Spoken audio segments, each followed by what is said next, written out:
Hey everybody, it's Andrew and welcome back to Galaxy Girls. Right then, last we left off, depression! Yay! I have enough of that shit in real life. I don't need a fucking game.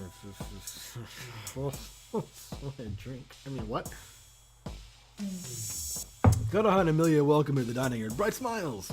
They're taunting you. Oh, hi, Captain. Fancy meeting you here. Morning. Good morning, Konoha, Amelia. The raven-haired girl studies my face. In the back of my mind, I'm positive my ugly feelings are visible there. You okay? You don't look too good. I'm fine, really. She opens her mouth to speak but stops. I'm not convinced, but okay. I take a step back, shocked by the young woman's annoyed tone. I've never heard her sound like this before. If she says it's nothing, it's probably nothing. Oh, you're probably right. Music suddenly got kind of grim. Erica, why don't you sit with us? Sure, wasn't done cooking. Someone has to make breakfast after all. The albino woman looks at the empty table in front of her, then blushes. Oh, of course. Trying to hide my inner feelings, my legs carry me around the women, and I walk straight into the kitchen. Sarah wordlessly steps into the room and sweeps a gaze of pity across us. I continue nibbling away at the breakfast I prepared for everyone. Well, don't you feel like absolutely pathetic? What's going on? The blonde walks closer to our table. I'd like to know that too. She won't tell me anything, and now I'm getting in a bad mood just from watching her. Come on, I'm sure it's nothing. We shouldn't make assumptions like that. With a flip of her hair, Sarah ignores Amelia. Infectious, is it? The blonde walks beside me and smacks her hand down hard on the table, right in front of my face, causing me to flinch. Snap out of it. You're being pathetic. I don't know what your problem is, nor do I care. But I do know that whatever it is you're causing us all a lot more pain than you can imagine. You and whoever it is that helped you kidnapped us and stranded us in space. We can't talk to our loved ones, our families. You won't even tell us what's going on, so whatever's got you down, suck it the hell up already. Fuck you. Fuck you. No. You don't fucking tell someone. Even if this isn't chronic depression, you don't tell someone who is dealing with depression to just suck it up. That's not how this fucking works, okay? And while you may think that saying you're bringing everyone else down, so stop it, will help, that will just make it worse for the person suffering the depression, who will then internalize it even more. You don't fucking do that. Jesus Christ. Hope you're just a medical professional, because God, you would suck as a therapist. Your problem's pale in comparison to ours. Get over yourself. Again, fuck you. Even all that aside, aren't you supposed to have responsibilities to take care of or something? Stop being negligent. Sarah, that's too much. Yes, please, let's not argue here. Let's just share a nice breakfast together. After placing a hand on her hip, Sarah gives Amelia a menacing look, which causes the poor woman to quiver in fear. Konoha tries to position himself between the two. We don't know what happened to the captain. Maybe she didn't get on here because she wanted to. Oh, then why won't you speak about and tell us anything, huh? I try my best to ignore their conversation and instead keep eating. The mechanic and the doctor look me over with suspicious eyes, scrutinizing my very existence. The maid doesn't budge an inch in my defense. Does it matter? What? The truth. Does it matter? Will it change anything if you know it? Yes, of course. If you know something, stop hiding it from us already. What kind of awful captain are you? I shrug. It's a good question. I don't know.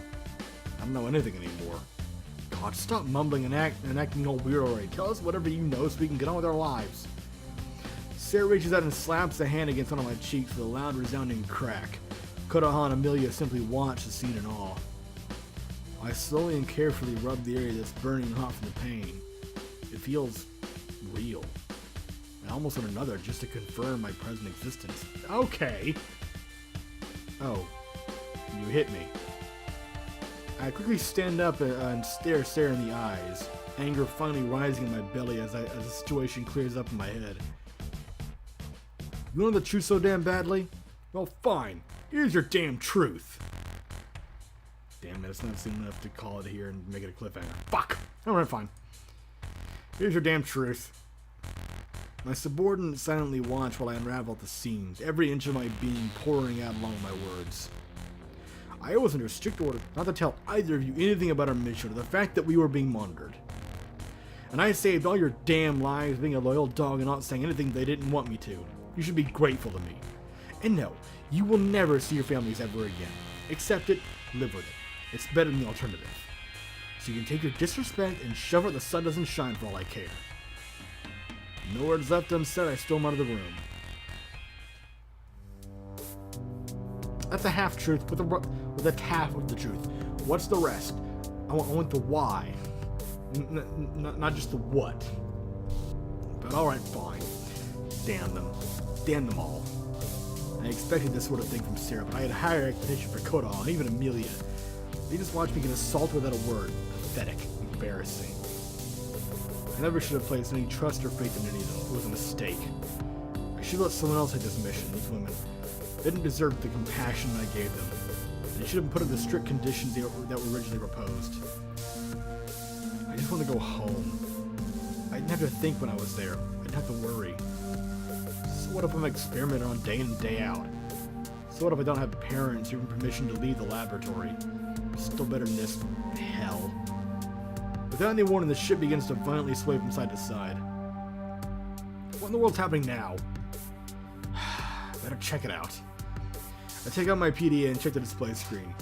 My heart begins pounding when it tells me it's a warning reach up in the control center. Great. Without a second thought, I rush out into the hallway. I run into the room so fast I nearly trip at the entrance. What are you doing?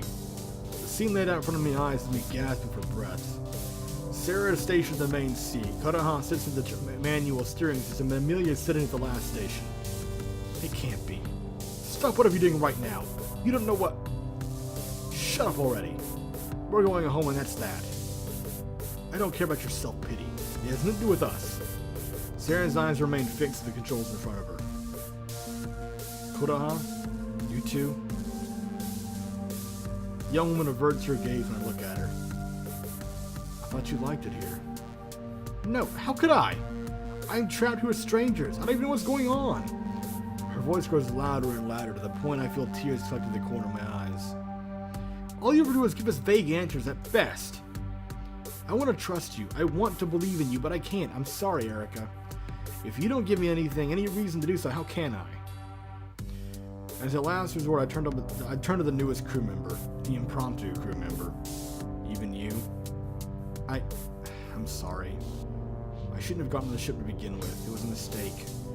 I just want to go home. I'll do whatever it takes to start this time. The proper way. So, I shake my head with regret. Everything I've done? Is how it'll all end? Can't believe it. I cannot believe it. This time, this life all gone to waste.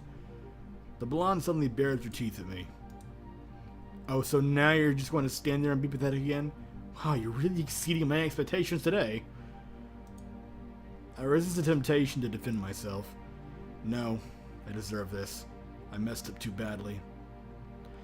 I'll accept this fate with open arms. It's a damn failure, you can't even respond. I allow my legs to bring me to the ground, and then I push my back against the wall. I silently sit and watch as the event unfolds before me, already knowing precisely what the outcome will be, welcoming with the love of a mother. Oh.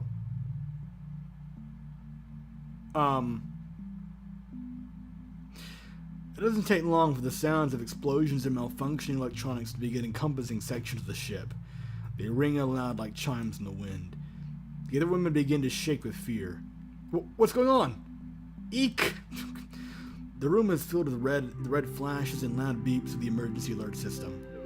The three women's eyes grow wide as they begin to realize what's happening. I can only give them light smiles. I shouldn't have gotten mad at them like this. It isn't their fault this happened. But I'm glad we could put an end to this together. You knew this would happen, didn't you? The blonde begins to whimper and hyperventilate.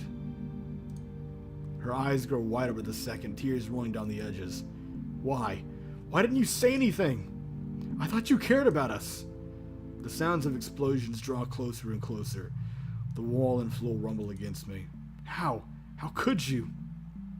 We may not have known each other long, but I thought you were better than this. The girl's voice rings out in yelps as she reacts fearfully to every explosion. I don't want to leave it like this. I should at least say my piece as well. This is how it should be. This entire thing was a mistake. I'm so sorry, ladies. And goodbye. I pray that we all rest in peace. The final explosion sets the room ablaze. Even as my own body breaks down, I make sure to listen to my former companions as best I can, until the very last second when everything goes beyond black. Oh. Well. Okay. I killed everyone, great. Alright, interesting. How the fuck do I fix this?